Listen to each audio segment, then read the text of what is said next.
दोस्तों, कुछ बातें हैं जो मैं आपको बताना चाहता हूँ। याद रखना मेरी इन बातों को। कुछ ऐसी बातें जिससे आपकी हर मुश्किलें आसान हो जाएंगी। So let's start.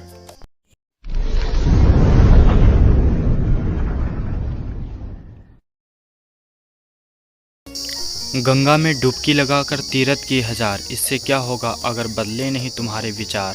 अच्छा दिखने के लिए मत जियो, बल्कि अच्छा बनने के लिए जियो। जो झुक सकता है वो सारी दुनिया को झुका भी सकता है। क्रोध हवा का वह झोंका है जो बुद्धि के दीपक को बुझा देता है। हमेशा प्रेम की भाषा बोलिए, इसे बहरे भी सुन सकते हैं और गूंगे भी समझ सकते हैं। चलते रहने से ही सफलता मिलती है, रुका हुआ तो पानी भी बेकार हो जाता है।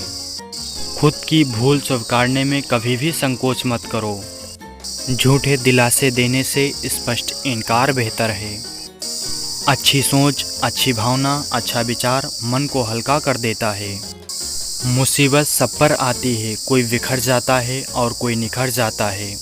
सबसे अधिक समझदार वो है जो अपनी कमियों को जानकर उसका सुधार कर सकता है। माली प्रतिदिन पौधे को पानी देता है, मगर उसका फल सिर्फ मौसम में ही आता है। इसलिए जीवन में धैर्य रखें, प्रत्येक चीज़ें अपने समय पर ही होगी। प्रतिदिन बेहतर काम करते रहें, आपको उसका फल ज़रूर मिलेगा।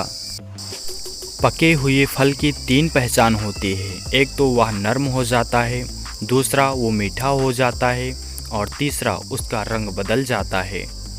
और इसी तरह से अच्छे मनुष्य की भी 3 पहचान होती है। पहली उसमें नम्रता होती है, दूसरी उसकी वाणी में मिठास होती है और तीसरा उसके चेहरे पर आत्मविश्वास का रंग होता है।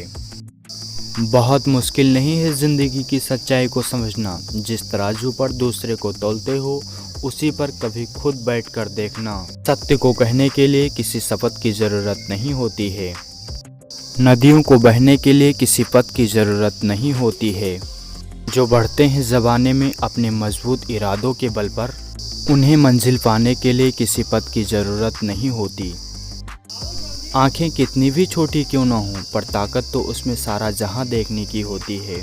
खुश रहने का ये मतलब नहीं है कि सब कुछ ठीक है। इसका मतलब ये है कि आपने अपने दुखों से ऊपर उठकर जीना सीख लिया है। हर एक की सुनो, हर एक से सीखो, क्योंकि हर कोई सब कुछ नहीं जानता, लेकिन हर एक कुछ ना कुछ नया ज़रूर जानता है। मेरे अवकाश से बढ़कर मुझे कुछ न देना मेरे मालिक, क्योंकि ज़रूरत से ज़्यादा रोशनी भी इंसान को अंधा कर देती है। मैंने गीता में पढ़ा था कि शरीर मर जाता है परंतु आत्मा जीवित रहती है। लेकिन आज के समय में देख रहा हूँ कि शरीर तो जीवित रहता है, मगर आत्मा मर जाती है।